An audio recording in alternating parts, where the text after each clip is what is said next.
Noong una, dala lang ng pangangailangan ng lahat. Akala ko noon, pansamantala lang. Isang desisyong ginawa ko dahil wala na akong ibang mapagpipilian. Desperado ako, nalulunod sa problema at kumakapit sa kahit anong paraan para lang makatawid sa araw-araw. Pero habang tumatagal, hindi ko namalayan na unti-unti na pala akong nahuhulog. Hindi na yun basta utang na loob o pasasalamat. May kung anong damdaming lumalalim ng lumalalim sa loob ko. Hanggang sa dumating sa puntong hindi ko na alam kung paano pa ako lalayo. Parang may tanikala sa dibdib ko. Gustong kumuwala, pero ayaw ding pakawalan ng nararamdaman. At doon nagsimula ang kwento ko. Ang kwento kung paano ako tuluyang nalunod sa damdaming hindi ko inaasahan. Ako nga pala si Daniel Ramos, 22 years old, third-year college student sa isang universidad dito sa Maynila. Wala na akong mga magulang. Pareho silang nawala noong high school pa lang ako. Simula noon, ang ate ko na ang tumayong magulang sa akin. Siya ang nagpaaral, nagsakripisyo, at halos hindi na nag-asawa para lang masuportahan ako. Pero kamakailan lang, nawalan ng trabaho si ate. At doon nagsimulang bumigat ang lahat. Nakaboard ako sa isang maliit na apartment na pag-aari ni Ate Sonia. Nasa early 40s siya, maganda, sexy, palaayos kahit nasa bahay lang. Yung tipong kahit simpleng damit lang ang suot, halatang may dating. Maayos ang buhok, mabango, at laging may konting ngiti sa labi na para bang may alam siyang sikreto. Medyo palang ngiti siya, minsan may pagka-flirty magsalita. Lalo na kapag good mood. Pero pagdating sa renta, medyo istrikta siya. Ang asawa niyang si Kuya Marco ay nagtatrabaho sa abroad. 3 taon na raw silang hindi nagkikita. May isa silang anak na lalaki, si Nathan, 20 years old. Tahimik lang ito at bihirang lumabas ng kwarto. 2 taon na akong umuupa sa kanila. Noong una, simple lang ang relasyon namin. Landlady at tenant. Pero nitong mga nakaraang buwan, mas napapadalas ang pag-uusap namin. Siguro, dahil ako na lang ang may atraso sa renta. Gabi yun, kumakain ako ng instant noodles. Pangalawang araw ko na yun na ganun ng hapunan, nang may kumatok sa pinto. Daniel? Boses yun ni Ate Sonia. Agad akong napatayo. Inayos ko ang suot kong lumang sando bago binuksan ang pinto. Nakita ko siyang nakatayo. Suot niya ay fitted na damit pambahay, maayos ang buhok, may hawak siyang maliit na notebook, ang listahan ng mga nagbabayad ng renta. Pwede ba kitang makausap saglit? Malambing ang tono niya, pero ramdam ko ang seryosong pakay. Sige po ate, nauutal kong sagot. Sandali siyang tumingin sa loob ng kwarto ko, parang sinusuri ang paligid. Daniel, due date na kasi ulit ngayong linggo. Sabi niya habang binubuksan ang notebook. Wala ka pa rin bang maibibigay? Dagdag na tanong niya. Napayuko ako. Pasensya na talaga Ate Sonia. Hindi pa kasi nakakapagpadala ang ate ko. Nawalan kasi siya ng trabaho nitong buwan. Bahagyang nagbago ang ekspresyon ni Ate Sonia. Maya-maya ay huminga siya ng malalim. Daniel, naiintindihan ko ang sitwasyon mo. Pero kailangan ko ring magbayad ng kuryente, tubig, at association dues. Hindi pwedeng puro pang unawa lang. Ramdam ko ang hiya at bigat sa dibdib ko. Pasensya na po Ate Sonia. Gagawan ko po talaga ng paraan. Tumitig siya sa akin. Hindi ko mabasa kung awa ba o inis ang nasa mga mata niya. O sige, hanggang sa katapusan nitong buwan. Pero kapag wala pa rin, kailangan mo nang humanap ng ibang malilipatan. Maya-maya ay wika ni Ate Sonia. Tumango ako at nagpasalamat. Pagkasara ng pinto, napaupo ako sa gilid ng kama. Parang mas lalo pang bumigat ang hangin sa maliit kong kwarto. Kinuha ko ang phone ko at agad tinawagan ng ate ko. Ilang segundo bago siya sumagot. Hello, Dan? Wika ni ate sa kabilang linya. Ate, kumusta? Pilit kong pinakalma ang boses ko. Okay lang, naghahanap pa rin ako ng trabaho. Halata ang lungkot sa boses ni ate. Nag-alinlangan ako bago nagsalita. Ate, yung renta kasi hanggang katapusan na lang ang palugit ni Ate Sonia. Napahinga si ate sa kabilang linya. Pasensya ka na talaga, Dan. Hindi ko pa alam kung kailan ako makakapagpadala. Parang may kumurot sa dibdib ko. May inaasikaso pa akong application. Baka sa susunod na linggo may balita na. Dagdag pa ni ate. Okay lang, ate. Sagot ko kahit ramdam ko ang kaba. Pagkababa ko ng tawag, napahawak ako sa noo ko. Binuksan ko ang contacts ko, iniisip kung sino ang pwede kong lapitan. Pero isa-isa kong naalala, lahat ng kaibigan ko ay kapos din. Kaya napabuntong hininga na lang ako. Hindi ko na alam kung saan pa ako kukuha ng pangbayad. 3 araw bago ang katapusan ng buwan, hindi na ako mapakali. Wala pa ring balita mula sa ate ko. At habang papalapit ang deadline, mas lalo kong naramdaman ang bigat sa dibdib ko. Kinahapunan, nadatnan ko si Ate Sonia sa garahe. Inaayos niya ang mga upuan tulad ng madalas niyang ginagawa. Ate Sonia, mahina akong tawag. Napalingon siya. O Daniel, kumusta? Nakangiting tanong niya sa akin. Lumapit ako, medyo kinakabahan. Yun na nga ate. Gusto ko lang sana ulit makiusap. Kung wala pa rin po talaga akong maibigay sa katapusan, baka pwede po akong tumulong na lang dito sa apartment.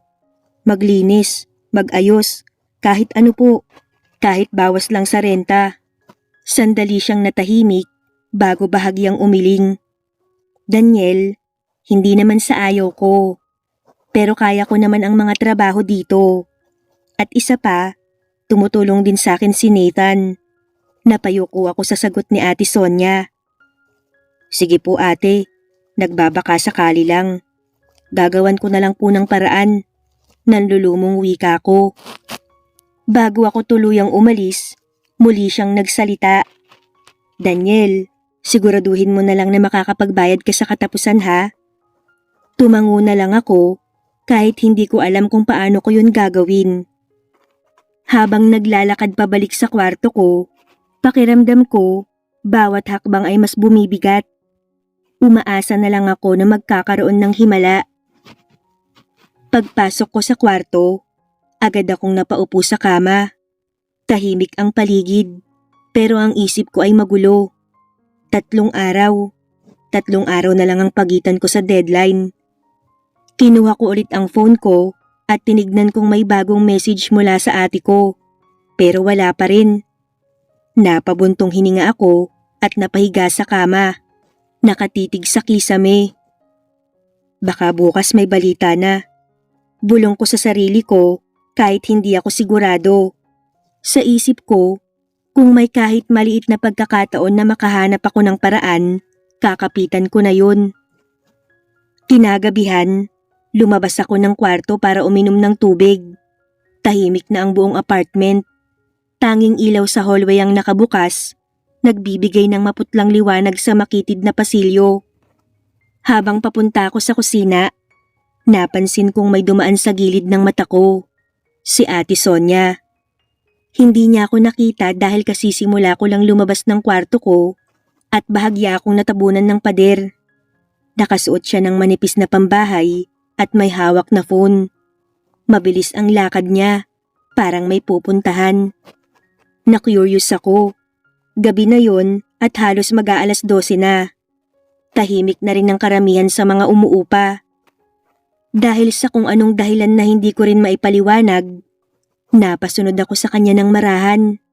Hindi naman sa gusto kong makialam, pero may kung anong kutob sa dibdib ko. Dahan-dahan akong naglakad sa pasilyo. Hanggang sa makita ko kung saan siya tumigil. Sa harap ng kwarto ni Kuya Gerald. Napakunot ang noo ko. Si Kuya Gerald ang isa sa pinakamatagal nang nangungupahan doon. Nasa late 30s na siguro siya. Tahimik din, tulad ko. Minsan lang kami mag-usap. Ang alam ko, may asawa na rin siya. Nasa abroad din. Matangkad si Kuya Gerald. Moreno, maayos ang pangangatawan at may dating ang itsura. Kumatok si Ate Sonia.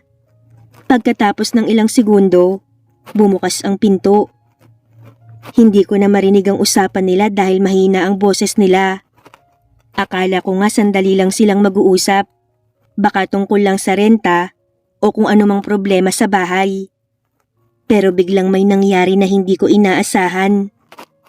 Hinila ni Kuya Gerald si Ate Sonia sa bewang. Mabilis. Parang sanay na sanay ang galaw. Napaatras ako ng kaunti dahil sa gulat. Sa loob lang ng ilang segundo, naipasok na siya sa kwarto. At agad na sumara ang pinto. Nanatili akong nakatayo sa hallway. Hindi ako makapaniwala sa nakita ko. Hindi. Baka mali lang ang pagkakaintindi ko. Bulong ko sa sarili ko. Ayaw kong mag-isip ng masama. Baka nagbibiro lang sila. Baka nadulas lang. Baka... Pero kahit anong pag-iisip ko, habang tumatagal, mas lalo akong kinukutuban. Hindi ko alam kung bakit, pero napalapit ako sa pintuan ng kwarto ni Kuya Gerald. Dahan-dahan, parang may sariling isip ang mga paa ko. At doon, meron akong narinig. Mahihinang tunog, parang mga bulong. May halong mahinang tawa, at kung minsan ay para bang pigil na paghinga. Nanlaki ang mga mata ko. Hindi man malinaw ang lahat, sapat na yon para maintindihan ko kung ano ang nangyayari sa loob. Biglang kumabog ng malakas ang dibdib ko. Hindi ko alam kung dahil ba sa gulat o sa kung anong damdaming hindi ko maipaliwanag. Hindi ko dapat naririnig yun. Hindi ko dapat pinapakinggan yun. Pero nanatili pa rin akong nakatayo roon ng ilang segundo. Hanggang sa tuluyan kong napagtanto ang isang bagay. Ang babaeng kanina lang ay kinakausap ko tungkol sa renta. Ang babaeng lagi kong nakikitang maayos at disente. May ibang side pala na hindi ko pa nakikita. At sa hindi ko inaasahan, may kung anong kakaibang pakiramdamang sumiksik sa dibdib ko. Isang kakaibang curiosity. Dahan-dahan akong umatras. Tahimik akong bumalik sa kwarto ko. Pero buong gabi, hindi ako nakatulog. Paulit-ulit sa isip ko ang eksenang nakita ko. At hindi ko alam kung bakit. Pero pakiramdam ko, yun pa lang ang simula ng mga bagay na hindi ko inaasahang mangyayari sa buhay ko. Lumipas ang mga araw, mas lalo akong naging balisa. Wala pa ring dumarating na pera mula sa ate ko. Kahit anong tawag mula sa kanya, iisa lang ang sagot niya. Nag-aayos pa siya ng papeles para makahanap ulit ng trabaho. Halos wala na rin siyang maipadala.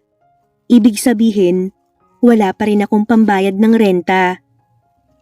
Sa tuwing naririnig ko ang boses ni Ate Sonia sa labas, parang gusto kong magtago sa ilalim ng kama. Nahihiya ako. Pakiramdam ko, pabigat na ako sa apartment na yon. Pero dumating ang araw na hindi ko na siya maiwasan. Bandang hapon, kumatok siya sa pinto ko. Daniel?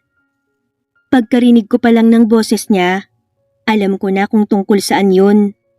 Binuksan ko ang pinto. Nakatayo siya sa labas, seryoso ang mukha niya. May hawak na naman siyang notebook. Daniel, katapusan na bukas. Wika ni Ate Sonia kaya napayuko ako. Pasensya na talaga Ate Sonia. Wala pa rin po. Napahinga siya ng malalim. Kita ko ang pagod sa mukha niya. Hindi na pwede to Daniel. Kung wala ka talagang maibibigay, kailangan mo nang humanap ng ibang malilipatan. Parang may bumagsak na mabigat sa dibdib ko. Please ate, konting panahon pa po. Pakiusap ko, ngunit umiling siya. Hindi na talaga pwede Daniel. Sana maintindihan mo naman. Natahimik kaming dalawa sandali. Ramdam ko ang init sa mukha ko dahil sa hiya at desperasyon. Hanggang sa may pumasok na ideya sa isip ko. Isang bagay na kahit ako, hindi ko inaakalang sasabihin ko. Ate, kung wala pa po talaga akong pambayad, pwede po ba sa ibang paraan na lang? Wika ko kay Ate Sonia. Napatingin siya sa akin. Hindi ba't napag-usapan na natin to, Daniel? Hindi ko kailangan ng makakatulong dito sa apartment. Sagot ni Ate Sonia. Hindi naman po yun ang ibig kong sabihin. Nangunot ang noo ni Ate Sonia. Kinakabahan ako, pero itinuloy ko pa rin. Kung gusto niyo po ng ibang serbisyo, sisiguraduhin ko po na mag-e-enjoy kayo. Kabado kong wika. Natahimik si Ate Sonia. Hindi niya pa agad naintindihan. Pero nang tumingin ako sa kanya ng diretsyo, doon niya naisip kung ano ang ibig kong sabihin. Biglang nagbago ang muka niya. Ano ka ba, Daniel? Halos pasigaw niyang sabi. Namula ang muka niya, hindi dahil sa hiya kundi sa galit. Ano bang klaseng pag-iisip yan? Akala mo ba ganoon akong babae? Galit na wika niya. Napaatras ako. Hindi po, ate. Ang ibig ko lang sabihin, magpapaliwanag sana ako, ngunit pinutol niya ang sasabihin ko. Tumigil ka, Daniel. Ayoko nang marinig ang sasabihin mo. Wika ni Ate Sonia habang marahas na nagtataas baba ang dibdib niya dahil sa galit. Pasensya na po. Wika ko pa rin pero hindi siya nakikinig. Sobra na to, Daniel. Umalis ka na dito. Ayokong may ganitong klaseng tao sa bahay ko. Parang gumuho ang mundo ko. Pero bago siya tuluyang makalayo, bigla akong nagsalita. Mahina pero malinaw. Bakit ayaw mo, Ate Sonia? Natigil siya sa paglalakad. Dahan-dahan siyang lumingon sa akin. Huminga ako ng malalim. Hindi ko alam kung tama bang sabihin yon. Pero wala na akong ibang pagpipilian pa. Nasabi ko lang naman yun. Kasi nakita ko kayo ni Kuya Gerald nung isang gabi. Parang tumigil ang oras. Unti-unting nawala ang kulay sa mukha ni Ate Sonia. Namumutla siya. Anong sinasabi mo? Mahina niyang tanong. Lumabas po kayo ng kwarto niyo. Tapos pumasok kayo sa kwarto ni Kuya Gerald. Sagot ko. Tahimik lang si Ate Sonia. Akala ko po mag-uusap lang kayo. Pero hinila niya kayo papasok. Hindi na ako tumuloy sa ibang detalye. Hindi na kailangan. Alam niya na kung ano ang ibig kong sabihin. Napaatras si Ate Sonia ng bahagya. Namumula na ngayon ang mukha niya. Hindi na sa galit lang, kundi sa hiya at pagkalito. Hindi siya makatingin sa akin. Agad siyang tumalikod, parang hindi niya alam kung ano ang sasabihin. Nakatayo lang ako sa pintuan ng kwarto ko. Habang pinapanood siyang nakatalikod, halatang gulong-gulo. Hanggang sa tuluyan nang naglakad papalayo si Ate Sonia. Lumipas ang ilang araw matapos ang nangyaring komprontasyon namin ni Ate Sonia. Akala ko pagkatapos ng gabing yon, mapapalayas na agad ako. Pero hindi. Wala siyang sinabi tungkol sa pagpapaalis sa akin. Kahit pa lumipas na ang araw ng katapusan. Hindi rin siya muling kumatok sa kwarto ko para singilin ng renta. Pero may nagbago. Ramdam ko yun sa hangin ng apartment. Sa tuwing nagkakasalubong kami ni Ate Sonia sa pasilyo, mabilis siyang umiiwas ng tingin. Hindi na siya tulad ng dati na palangiti at magaan kausap. Ngayon, parang laging may iniisip. Mas lalo ko namang napansin si Kuya Gerald. Noon, simpleng tango lang ang binibigay niya kapag nagkakasalubong kami. Pero ngayon, iba na ang tingin niya sa akin. Mabigat, parang may gustong sabihin o may sinusukat. Doon ko naisip ang isang posibilidad. Baka nagsumbong si Ate Sonia sa kanya. Sa una, kinabahan talaga ako. Hindi ko alam kung ano ang mangyayari sa akin. Pero habang tumatagal, pinilit kong tibayan ang loob ko. Wala naman akong ginawang masama. Hindi ko sila pinakialaman. Sila ang gumawa ng bagay na ayaw nilang makita ng iba. Kung ano man ang iniisip nila, Hindi ako papayag na ako ang madehado. Ganun ang paulit-ulit kong sinasabi sa sarili ko. Hanggang isang gabi, habang papasok ako sa apartment galing sa labas, may biglang tumawag sa akin. Paglingon ko, si Kuya Gerald. Nakatayo siya sa may pintuan ng kwarto niya. Nakasandal sa pader, parang kanina pa naghihintay.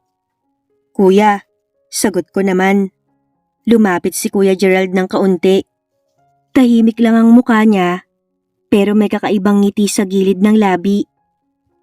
May oras ka ba mamaya? Tanong niya sa akin. Bakit po? Tanong ko naman. Pumunta ka sa kwarto ko, mamayang 11:30 ng gabi. Napakunot ang noo ko. Para saan naman po? Hindi agad siya sumagot. May pag-uusapan lang tayo, sabi niya sa huli. Hindi ko alam kung bakit, pero biglang naging mabigat ang pakiramdam ko. Kuya, baka sa ibang araw na lang, sagot ko naman. Tumango siya, pero hindi nawala ang tingin niya sa akin. Bahala ka, pero mas mabuti kung pupunta ka. Pagkatapos nun, pumasok na siya sa kwarto niya at isinara ang pinto. Naiwan akong nakatayo sa hallway. Hindi ko alam kung bakit, pero hindi mawala sa isip ko ang sinabi niya. Buong gabi, pilit kong iniisip na huwag pumunta. Wala naman akong dahilan para pumunta. Pero habang papalapit ang 11:00, hindi ako mapakali. Hanggang sa namalayan ko na lang, nasa labas na ako ng kwarto ni Kuya Gerald. Huminga ako ng malalim. Hindi ko alam kung bakit ako naroon. Pero bago pa ako makapag-isip ng mabuti, kumatok na ako. Mabilis na bumukas ang pinto. Pasok ka, wika ni Kuya Gerald. Nag-atubili ako ng sandali, pero pumasok pa din. At pagpasok ko, parang tumigil ang mundo. Nakita ko si Ate Sonia. Nasa loob siya ng kwarto, nakaupo sa gilid ng kama. Hindi ko maintindihan ang ekspresyon ng mukha niya. Parang may halong hiya, kaba, at kung anong bagay na hindi ko maipaliwanag. Ano pong ginagawa niyo dito, Ate Sonia? Tanong ko pero hindi siya sumagot. Isinara ni Kuya Gerald ang pinto sa likod ko. Hindi ba't may sinasabi ka kay Sonia nun? Tanong naman ni Kuya Gerald sa akin. Kalmado ang boses. Na pwede kang magbigay ng kapalit sa renta mo. Napatingin ako kay Ate Sonia, hindi siya makatingin sa akin. Payag na si Sonia. Nakangising wika ni Kuya Gerald. Pero mangyayari to dahil sa gusto ko. Dagdag pa ng lalaki. Parang nanlamig ang buong katawan ko. Hindi ko lubos maisip kung paano nauwi ang lahat sa ganitong sitwasyon. Nanatili akong nakatayo malapit sa pintuan. Hindi agad ako nakagalaw. Pakiramdam ko, biglang sumikip ang kwarto. Parang kulang ang hangin. Tumingin ako kay Ate Sonia. Nakaupo siya sa gilid ng kama. Magkadikit ang mga kamay niya sa hita. Parang kinakabahan. Hindi pa rin siya makatingin sa akin. Halatang nahihiya sa sitwasyon. Samantalang si Kuya Gerald, kalmado lang. Parang kontrolado niya ang buong nangyayari. Ano bang ibig mong sabihin, Kuya? Tanong ko, pilit pinapakalma ang sarili ko. Umupo siya sa kabilang gilid ng kama. Simple lang. Alam ko ang pinag-usapan yung dalawa ni Sonia. Napatingin ako kay Ate Sonia. Doon ko natiyak, siya nga ang nagsabi kay Kuya Gerald. Sinabi niyang inalok mo siya, kapalit ng renta mo. Napayoko ako sa sinabi niya. Hindi ko alam kung ipagtatanggol ko ba ang sarili ko o hindi. Totoo naman yun, Kuya. Bandang huli ay nasabi ko rin, mahina ang boses. Sandaling natahimik ang kwarto. Pagkatapos ay bahagyang tumawa si Kuya Gerald.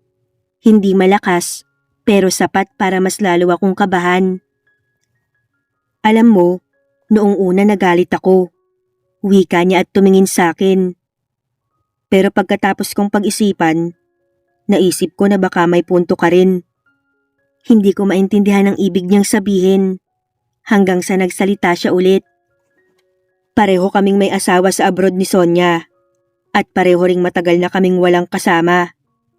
Namula si Ate Sonia. Gerald, mahina niyang sabi, pero hindi siya pinansin ng lalaki. Sa halip, tumingin siya ulit sa akin. Kaya kinausap ko siya. Tumingin siya kay Ate Sonia. At sa huli, pumayag siya. Unti-unting umangat ang ulo ni Ate Sonia. Saglit siyang tumingin sa akin, puno ng hiya at pagkalito ang mga mata niya. Daniel, hindi ganito ang plano ko, sabi niya ng mahina. Pero si Kuya Gerald ang muling nagsalita. Relax ka lang, walang pilitan dito, sabi niya sa akin.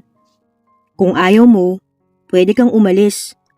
Wika ni Kuya Gerald kay Ate Sonia. Tahimik akong tumingin sa kanilang dalawa. Sa isip ko, naglalaro ang maraming bagay. Hiya, galit, takot, at kung anong damdaming hindi ko maipaliwanag. Pero kasabay nun, naalala ko rin ang sitwasyon ko. Ang renta, ang posibilidad na mapaalis, ang mga araw na instant noodles lang ang pagkain ko, at ang katotohanang wala akong ibang matakbuhan. Kung gagawin natin to, ibig sabihin ba tapos na ang problema ko sa renta? Sandaling natahimik ang kwarto, pagkatapos ay ngumiti si Kuya Gerald. Hindi lang renta mo, pati ang susunod na buwan, sagot ni Kuya Gerald. Parang bumigat ang dibdib ko sa narinig ko. Hindi ko alam kung matutuwa ba ako o lalo lang malulunod sa sitwasyon. Unti-unti akong lumapit sa kama. Ramdam ko ang bilis ng tibok ng puso ko. At habang lumalapit ako, alam kong sa sandaling yon, tuluyan na akong tumatawid sa isang linya na hindi ko na sigurong kayang balikan pa. Huminto ako sa gilid ng kama. Sandaling nagkatinginan kaming tatlo. Si Ate Sonia ang unang umiwas ng tingin. Halatang nahihiya pa rin siya sa sitwasyon.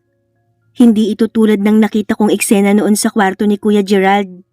Ngayon, parang siya mismo, hindi rin sigurado kung tama ba ang ginagawa namin. Si Kuya Gerald naman ang unang kumilos. Umupo siya muli sa kama at bahagyang tumapik sa espasyo sa pagitan nila. Relax ka lang, hindi natin kailangan magmadali. Wika ni Kuya Gerald.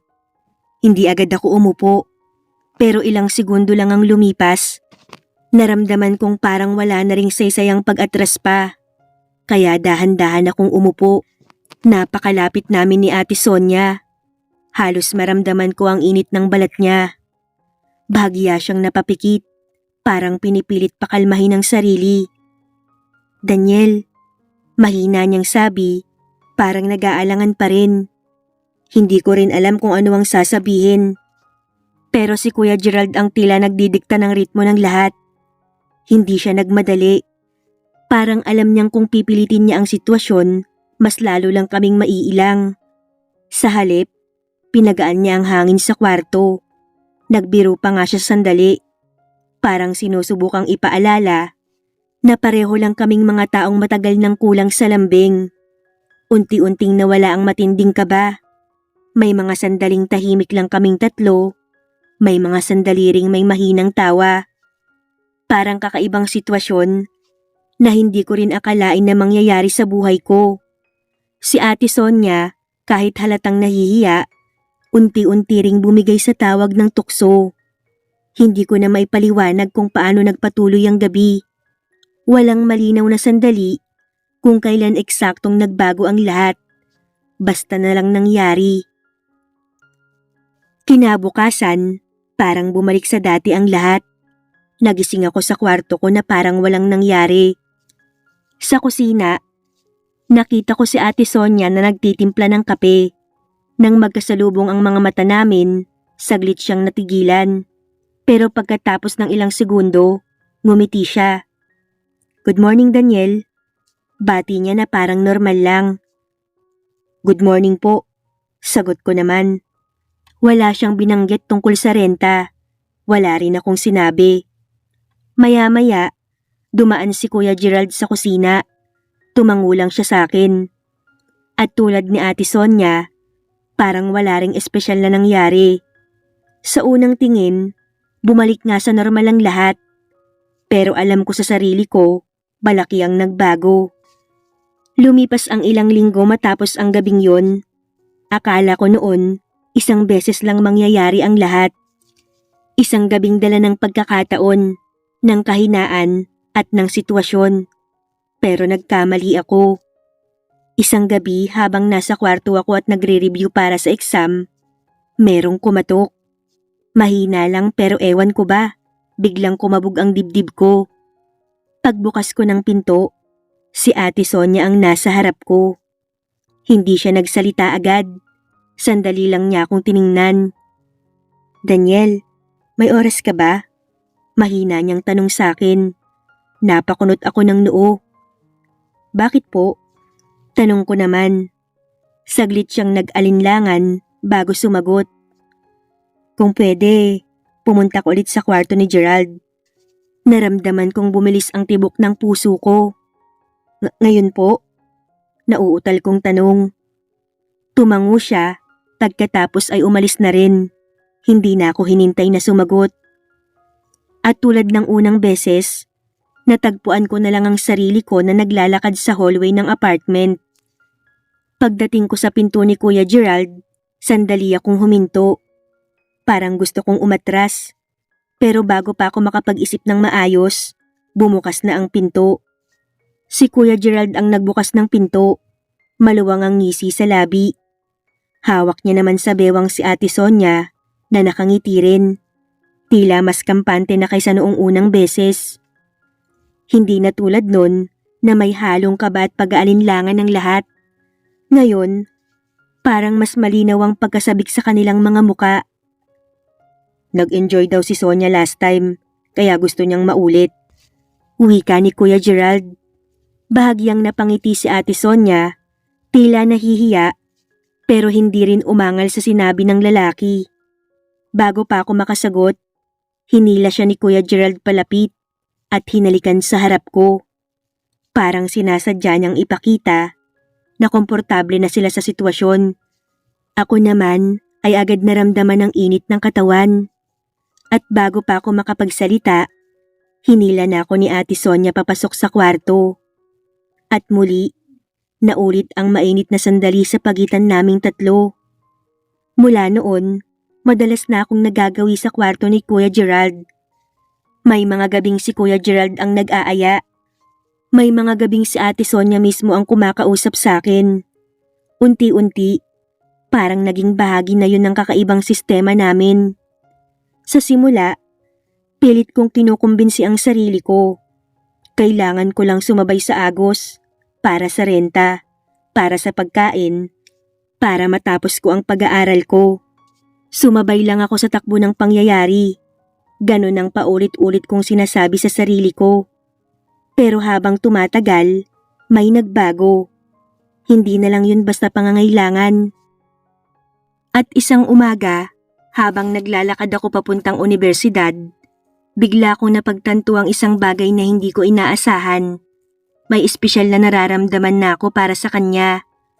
Hindi yun simpleng paghanga. Hindi rin basta atraksyon, mas malalim. Ilang linggo na lang bago ang graduation ko, malapit na akong umalis sa apartment. Malapit na ring matapos ang lahat. Isang gabi, kinausap ko si Ate Sonia. Nasa garahe siya noon. Inaayos ang mga upuan tulad ng madalas niyang ginagawa. "Ate Sonia," tawag ko. "O Daniel." Napalingon si Ate Sonia. Lumapit ako, ramdam ko ang bigat sa dibdib ko. "Ate, may gusto sana akong sabihin." Napansin niyang seryoso ako. "Ano naman yun, Daniel?" Tanong niya sa akin. "Gusto ko sanang sabihin na may nararamdaman na ako para sa'yo. Mahal kita, Ate Sonia." Hindi siya agad nagsalita, ngunit hindi rin siya nagulat.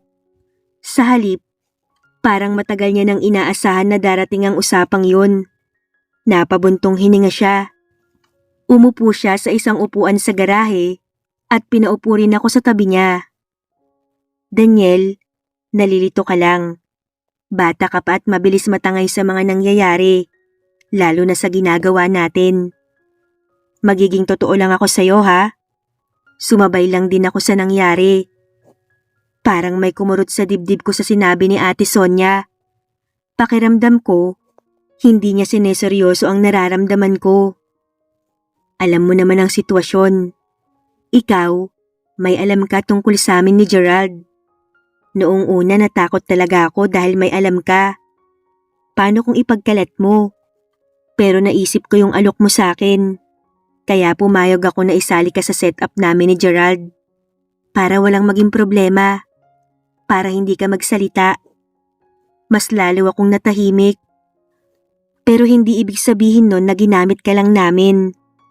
Dagdag pa ni Ate Sonia, pagkatapos ay ngumiti ng matamis. Masaya naman ako, Daniel. Hindi ko ikakaila. Nag-enjoy din ako sa mga nangyari. Pero hindi mo dapat sirain ang buhay mo dahil dito, Daniel. Malapit ka nang gumraduate. Marami ka pang mararating. Doon ko naintindihan ang gusto niyang sabihin. Ilang araw bago ako tuluyang umalis sa apartment, kinausap niya ulit ako. May regalo ako sa'yo, sabi ni Ate Sonia. Ano naman po yun? Tanong ko naman. 1 linggo. Nakangising wika niya. Napatingin ako sa kanya. Sa totoo lang, wala akong ideya kung ano ang ibig niyang sabihin. 1 linggo na tayong dalawa lang, Daniel. Dugtong niya habang nakatitig sa akin. Magpapakasaya tayo. Paliligayahin kita. Nanlaki ang mga mata ko sa sinabi niya. Hindi ako makapaniwala. Pero talagang ang tinupad ni Ate Sonia ang sinabi niya. 1 linggo kaming nagtampisaw sa kama. Walang Kuya Gerald. Walang ibang umaagaw sa atensyon niya. At sa totoo lang, ibang-iba si Ate Sonia kapag kaming dalawa lang. Mas malaya siya. Mas matapang. Mas totoo sa sarili niya.